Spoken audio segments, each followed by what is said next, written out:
This story took place 2 years ago. I was on my second week backpacking through Austria and reached a point where I was too exhausted to walk any longer. It was an unusually hot day. I had blisters all over my feet and I was ready to call it quits. I was in the middle of nowhere and decided to thumb a lift to the nearest train station, but I was out of luck. I stood there for what felt like hours and no car would pick me up. I don't blame them.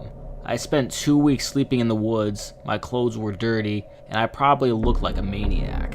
When finally a truck pulled up, I didn't hesitate to hop inside because I was so thankful to be able to sit down and rest my feet for a while.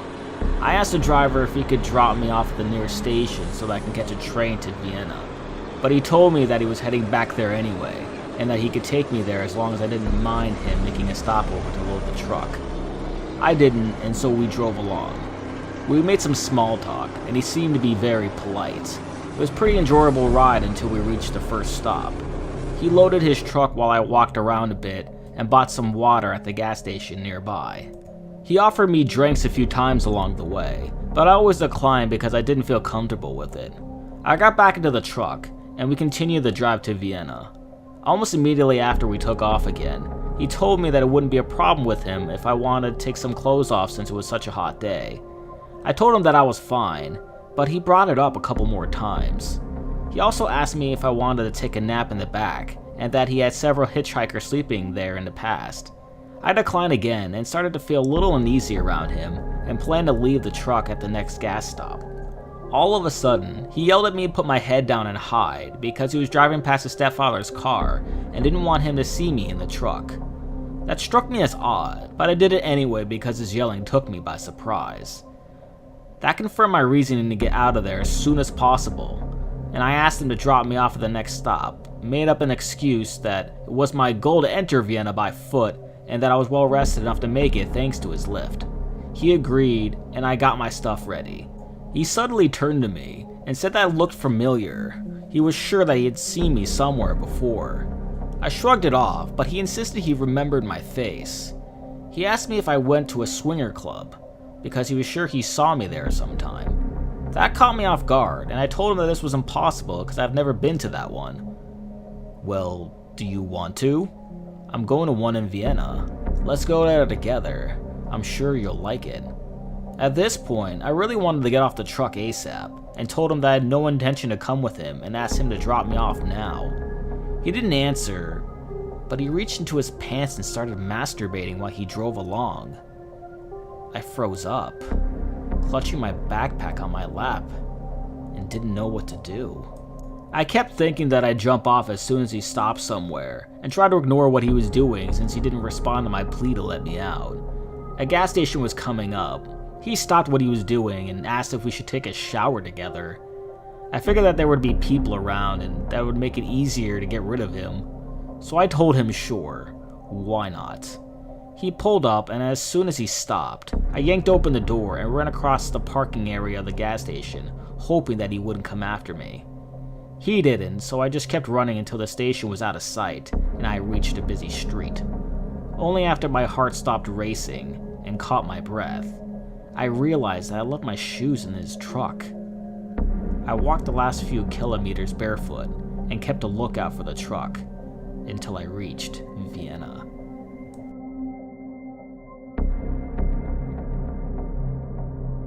This story is being told from the perspective of a female. The first and last time I picked up a hitchhiker was 2 years ago. I was driving from San Francisco to LA and saw a young girl hitchhiking. She looked so sad standing there with her thumb out. She was dressed in jeans, tube top, and sandals, and had a well-worn satchel sitting on the ground next to her. I felt so sorry for her that I stopped and backed up. I asked her where she was going, and she said any place down the road. So I told her to get in and throw her bag in the back seat. She got in. She smelled kind of dirty, like she had not washed in a few days. She told me she was 17 and had run away from home because her father was raping her and her mother didn't care. I needed gas, so I stopped at the truck stop, filled up, and parked in front of the Eat 'em Up. I asked her if she was coming in to get something to eat. She said she didn't have any money, but she hadn't eaten anything since yesterday morning. So me, being the generous type, I invited her to eat with me, my treat. She ordered a burger, french fries, and a Coke. When the waitress brought it, she devoured it in 60 seconds flat. She was obviously starving, so I ordered her some pie with ice cream and a milkshake. These she also finished off in record time. Then she went to the restroom and she was gone a long time. I finished eating, paid the check, and went to look for her. I found her sitting in a stall on a toilet crying. We talked a while, and when she was feeling better, we went out to my car and drove off. The trip was uneventful. She slept most of the way. About 8 p.m., I was tired and pulled into a motel. I got a room with 2 double beds, and we went inside. She said she hadn't had a shower in a week, so she undressed and got into the shower. There was a flyer for a pizza delivery joint next to the telephone, so I ordered us a large pizza and some hot wings. She came out of the shower, obviously refreshed and smelling a lot better. She looked through her bag for clothes to put on.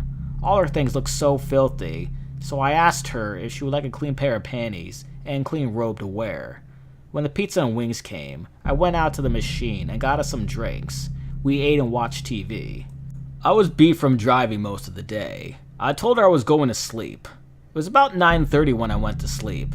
At 3:45, I woke up hearing a police siren. I jumped up, looked over at the other bed. It had been slept in, but the girl was nowhere in sight. Her bag was still there on the floor, so I looked out the window. I saw 2 policemen heading my way, and 2 police cars in the parking lot. A policeman was in the process of handcuffing my new friend. About that time, there was a knock on my door. A voice said, "Open up, police." I was in my bra and panties, so I said wait until I get dressed. The voice said make it quick, or we're coming in. I threw on the clothes I had worn the day before and opened the door. The policeman pointed to the girl in handcuffs and asked me if I knew her. I said yes, she was traveling with me. Hearing that, the other cop said cuff her and put her in the car. The cop told me to turn around, and he handcuffed my hands behind my back. I started objecting, telling them I hadn't done anything. They said we'll see about that. They led me to the car and instructed the girl and me to get in the back seat. I asked what she had done and what I was being accused of. They said they would read us our rights and take our statements at the station.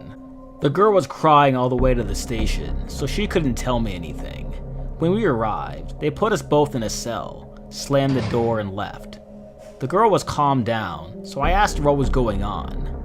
She told me she was accused of prostitution and larceny.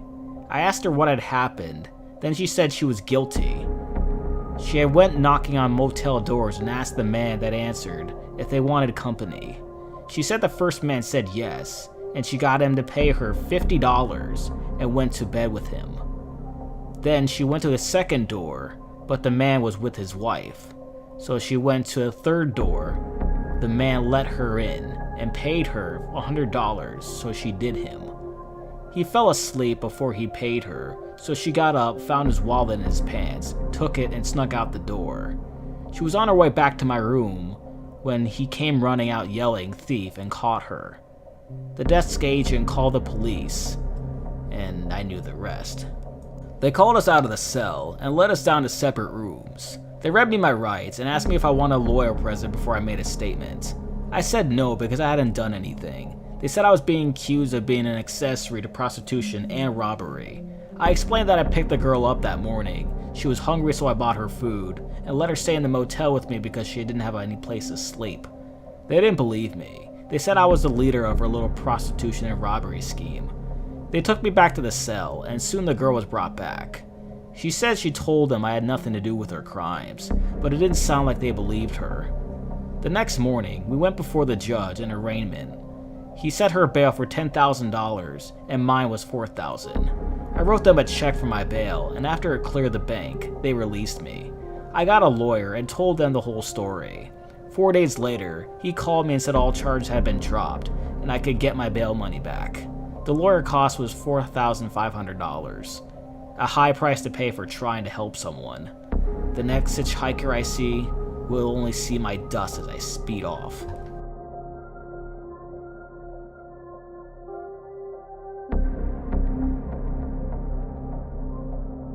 This happened to me about 8 years ago. I had hitchhiked regularly for more than 2 years. This was the last time I ever did. When you hitchhike overnight, there are two options. Either someone offers you a place to stay, or you find yourself a place to crawl into. I always had my one-man tent, and I liked sleeping bag with me, but I rarely needed them. I'm a rather talkative and friendly guy, and usually those people that are ready to let a single young man in their car and enjoy his company don't mind offering said man a bed, or at least a corner in the garage at night and a shower in the morning. I had been on the road for 6 days, and every night I was lucky enough to score a bed.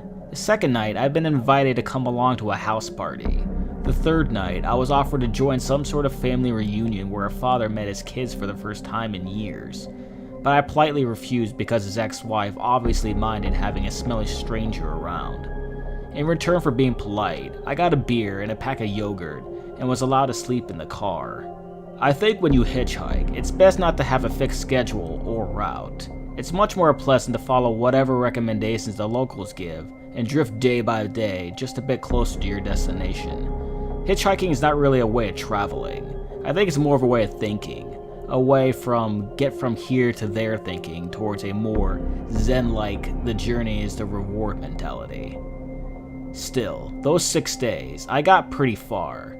I hadn't tried very hard, but I had managed to get about 2/3 of the way to my uncle's place.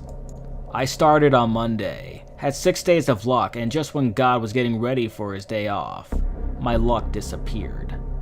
An older lady took me off the highway and dropped me at a rather desolate country road.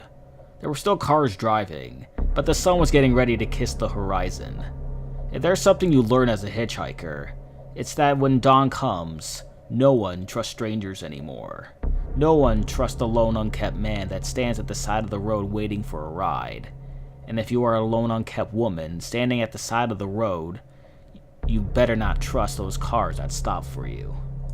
After half an hour sticking my thumb in the direction of approaching cars, I realized there was barely a chance to get a ride, and certainly no chance at all to get a bed.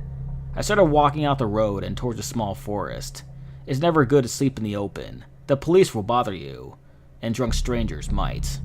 Forests also give you cover in case you have to do your business, and they keep wind and rain away. In general, when my tent is in a forest, I sleep better than when it's at the side of the street. I had set up the tent and gathered wood for a small fire. My camp was just a few steps from the meadow that bordered the forest, not too deep inside the woods. I settled down, hummed a song to myself, and tried to read with my flashlight as the light source. The wood was too wet, and the fire produced more smoke than warmth. I had read 3 pages when I heard heavy footsteps somewhere behind me. Branches breaking. Heavy, soft steps. Bear. I was up on my feet with the flashlight in my left and a thick stick in my right hand. The flashlight was not able to reach far, and all I could see were trees. I stood and listened for 5 to 10 minutes. The light flashed from tree to tree, but the steps had stopped. Shouting keeps them away. Shout with a loud and deep voice, and they will keep their distance. You want to seem like a big animal. I shouted from the depth of my lungs. Instantly, the steps returned. They were louder, heavier, faster. They came towards me, from somewhere to my left. My flashlight searched for the source, but wherever I shined was nothing. Suddenly, I saw the large brown body moving towards me. It flicked from one side to the other, rushed through the trees. The huge stag jumped out so close to me that I felt the warm air of its body brush against my arm. It ran past my tent. Seconds later, he had disappeared again between the trees. The footsteps faded into the distance. For a few more minutes, I searched the area where the stag had come. I wonder whether it was my shout that upset it, or whether there might have been something else. With the flashlight in my hand and a stick at my side, I tried to read the book again. This time, my back leaned against the tent. I read a page, then read it again.